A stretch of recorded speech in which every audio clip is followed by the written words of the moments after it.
Shalom, queridos, a paz do Senhor Jesus Cristo. Deus te abençoe, Deus te guarde.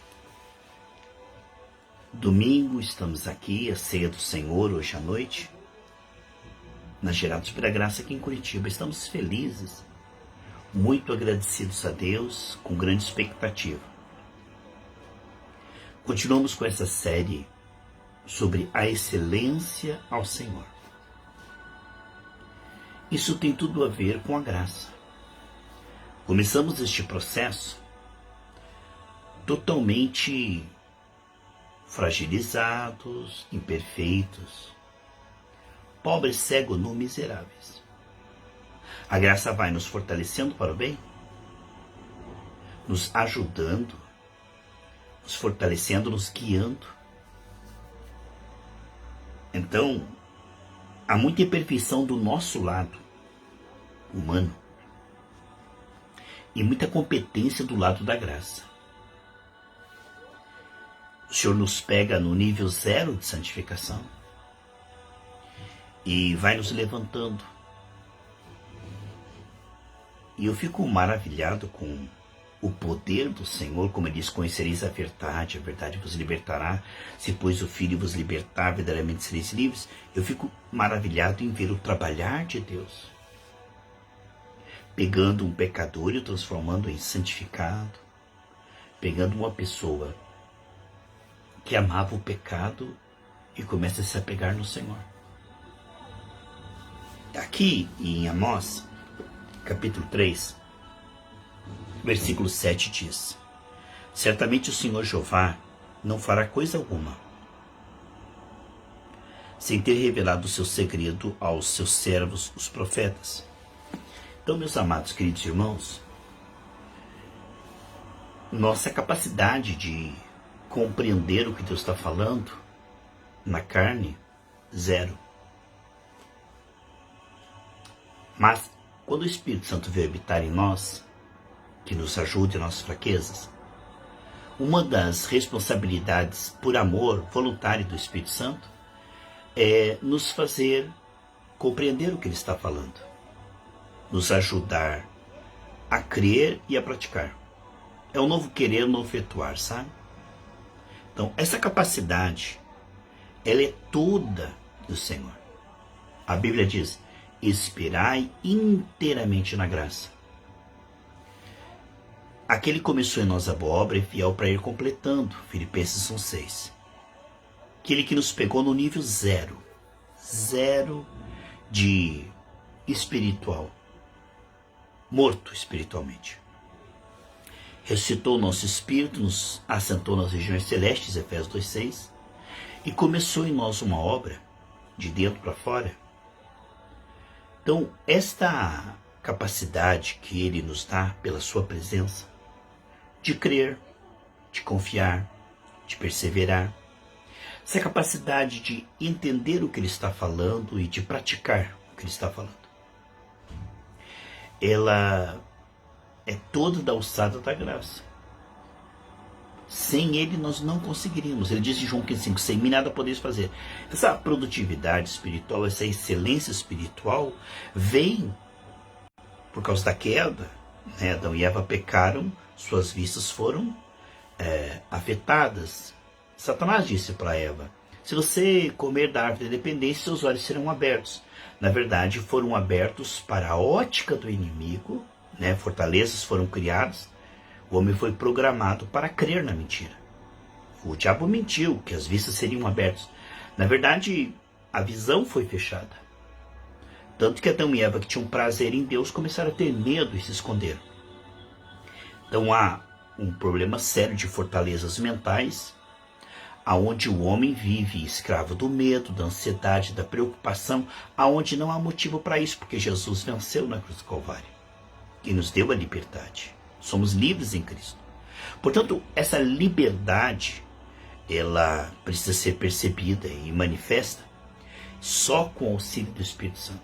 Então, nós não vamos entender tudo de início. Por causa da queda, não podemos idolatrar essa questão. Preciso entender. Não, eu preciso confiar. Esse entender vai ser um processo olha, longo. Ninguém vai entender tudo de início. Vai ser pela humildade, pelo temor, decidir confiar no Senhor mesmo não entendendo. Moisés obedeceu e foi diante de Faraó. Abraão deixou a terra que ele tinha e foi para uma outra sem saber para onde ia. Paulo trocou sua religiosidade por começar do zero com Cristo. Então, essa nova vida que nós ganhamos, ela é diferente no Espírito. João 3,8 diz que aquele que é nascido no Espírito é como o vento, ele não sabe o próximo passo. Antigamente nós tínhamos uma direção mental, até a gente programava os nossos dias, né? Tinha toda uma agenda pessoal. Agora, todos os nossos dias foram escritos pelo Senhor e Ele vai revelando aos poucos. Mais importante do que saber todas as respostas é confiar naquele que sabe todas as respostas. Muita coisa Ele vai revelar, as coisas reveladas pertencem a nós, as ocultas pertencem a Deus. Então, nesse trajeto de ser fiel no pouco, obedecer aquilo que você já entende, né? Não querer entender tudo, não idolatrar a mente, o cérebro. Temos a mente de Cristo. Mas o fato é que confiar no Senhor não é entender tudo. É obedecer mesmo não entendendo. É perseverar mesmo não entendendo. É continuar se humilhando, continuar semeando, mesmo não vendo nenhuma mudança no visível aparente, nenhum fruto visível.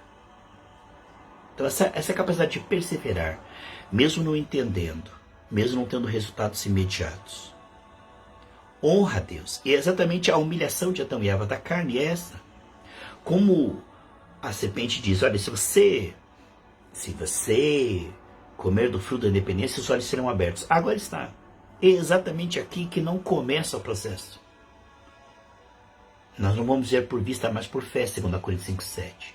Então, exatamente, a visão vai ser o último. Porque quando Adão e Eva pecaram e a serpente prometeu que a visão seria aberta, hoje o que nós vemos é que a visão vai ser a última. Tanto que o Senhor diz, se crerdes, vereis. O homem ele quer ver para crer, por causa da queda. Então, nós vemos que este é o ponto da obediência ou desobediência. É aqui que está a obediência espiritual, que vai fazer a vontade de Deus, não dentro da vida velha que o homem vivia na mente. Preciso entender, preciso compreender. Hoje você vai passar com Cristo coisas que você não vai entender na hora. Mas você vai, como diz em Isaías, quando você andar em trevas e não tiver luz nenhuma, firme-se na palavra do Senhor. Há momentos que você só vai ter a palavra, a presença, a promessa.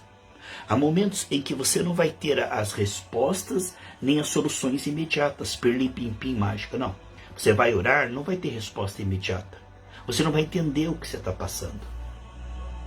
É aqui que semeamos honra. Aonde Adão e Eva desonraram e sua vista foi fechada, é aqui que você semeia honra. Não vendo, não entendendo e perseverando. Quando Adão e Eva disseram, se vocês separarem de Deus, seus olhos serão abertos. Agora, para honrar a Deus, né? Deus levanta o homem do pó para o sentar num trono com os príncipes.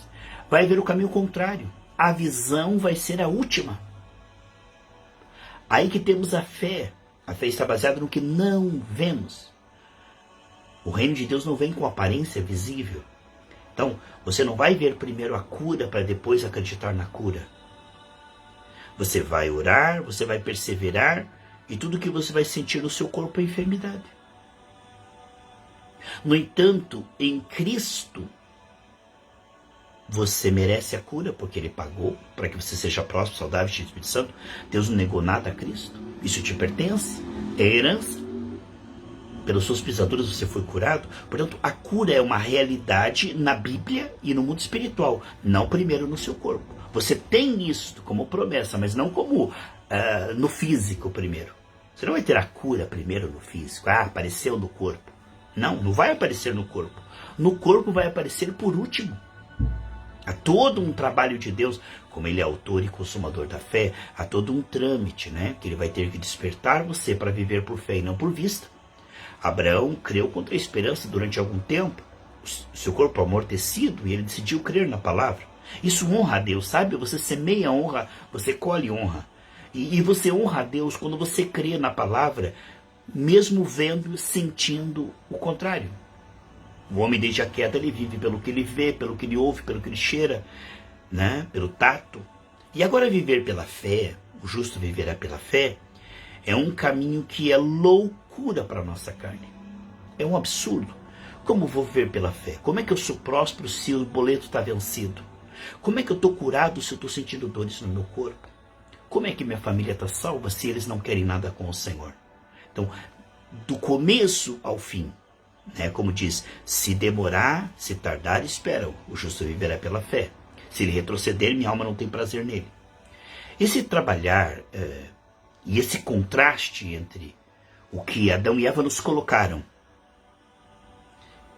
né, por causa do cativeiro da queda, né, enfermidades, dívidas, depressão, problemas familiares, né? Todos esses gigantes que são ataque das trevas que Jesus já nos livrou, né? Há um ponto de partida, há um andar com Deus e há uma conquista. O Senhor nos guiará em triunfo sempre. Em Cristo já somos mais que vencedores. Não estamos lutando para sarar, para prosperar. Não estamos lutando contra um inimigo forte, mas sim um inimigo derrotado, Hebreus 2,14. Portanto, este ponto de partida, onde o que você vê no visível são os efeitos da queda. E o que você vê na Bíblia é que você é mais que vencedor. Então temos duas realidades querendo nos convencer, né? E Deus vai trabalhar agora, por causa da queda, nos tirar dos efeitos da queda para os efeitos do Calvário. Isso honra a Deus e isso trará grande experiência com você. A palavra de Deus é verdadeira. A tua fé é excelente, porque te deu a fé do Filho de Deus, o dom da fé. E ele veio habitar em você e te ajudar a perseverar, transformar a semente da palavra em fruto visível. Essa parceria com Deus é uma aventura maravilhosa. É tremendo. Jesus diz, orem para que a vossa alegria seja completa. Esse trabalhar de Deus, essa transição dos efeitos da queda, a qual, por causa da queda, o homem é atacado na saúde, nas finanças, na família, na alma, né, nos relacionamentos. Esse processo é tremendo, porque Adão e Eva nos colocou na escravidão. Nós somos feitos um pouco menor que os anjos, então, na nossa condição humana, nós somos mais fracos que esses ataques. Entende? Nós somos mais fracos que Satanás na carne. Agora, no espírito, nós estamos colocados bem acima de principados e potestades, Efésios 23. Então, o homem no espírito, ele tem toda a condição de vencer e ele tem a revelação de que pode vencer. Não só ele pode, como ele sabe que pode. E ele persevera na fé. Mas na carne, bombardeado por esses ataques, o homem fica desanimado. Puxa, como é que a Bíblia diz que eu estou saudável, que eu sou saudável se eu estou enfermo? Veja, estou sendo atacado, mas eu sou saudável. Então o que eu estou é menor, só um pouquinho.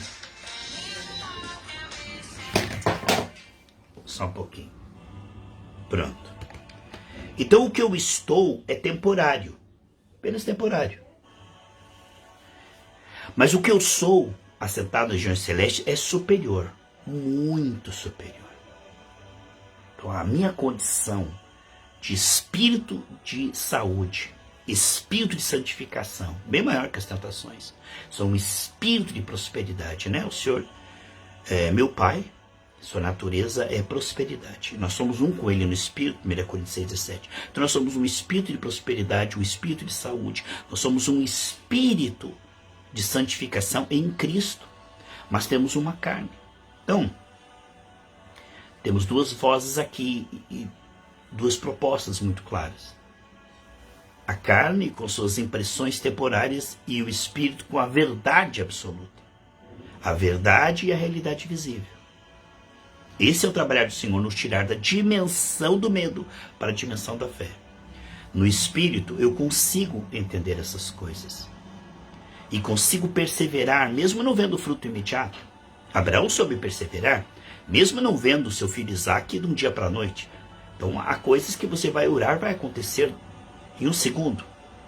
Há coisas que você vai orar, vai demorar décadas. Mas em todo esse processo, Deus está nos mantendo crendo que já temos. A fé nos faz perceber que já temos aquilo que não vemos. Não vemos, não sentimos, não tocamos, mas já temos. E isso virá para o visível com a assistência do Espírito Santo. Então veja, você tem a saúde de Deus, mas o seu corpo está sendo atacado por enfermidade. Então você tem essa condição. Você percebe essa condição no Espírito. Quanto mais o homem sai da carnalidade e entra na dimensão do Espírito, mais ele percebe as realidades espirituais. Na 1 Coríntios capítulo 2, que essas coisas são loucuras para aqueles que estão na carne. Essas coisas não são reveladas no Espírito. Então o homem espiritual discerne tudo. O homem espiritual, ele sabe que está curado, mesmo quando o seu corpo está sendo atacado pela enfermidade. E essa fé o dá vantagem sobre Satanás. Ele está muito à frente de Satanás, quando ele consegue crer e não duvidar. Essa é uma capacidade espiritual. Mesmo vendo o seu corpo enfermo, ele consegue crer que está curado. Então, essa fé que vence o mundo, essa é a vitória que vence o mundo, a nossa fé. E essa fé, ela não será frustrada, malograda. O Senhor tem um final feliz, Jeremias 29:11. Isso vale para a vida espiritual, libertação de vício, depressão, para tudo, que é as mazelas da queda, né? Então, quando o homem vai saindo da dimensão da carne, entrando na dimensão do espírito, ele vai conseguindo crer e perseverar. Essa é a liberdade que o Senhor precisava para fluir na matéria, no visível. É quântico. Jesus mudou água em vinho. Isso aí, Jesus falava com a febre, falava com a doença. Então, quando você entra na dimensão do Espírito, você consegue falar sem duvidar. Lá em Marcos 11, 3-4, diz, se você disser e não duvidar no seu coração, que capacidade é essa de falar e não duvidar no coração? Capacidade de quem anda com Deus. Durante um trajeto e começa a conhecer a voz do Senhor. Então a voz do Senhor se torna mais nítida do que o que você está vendo no visível, do que o gigante. Saul se escondia de medo do gigante. Davi dizia, o Deus que está comigo me livrou do urso, do leão, vai me livrar desse gigante. Quer dizer, a realidade espiritual passa a ser revelada no Espírito como mais real do que o ataque das trevas.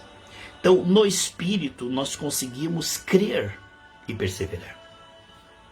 Esta é a liberdade, por isso que ele é autor e consumador da fé.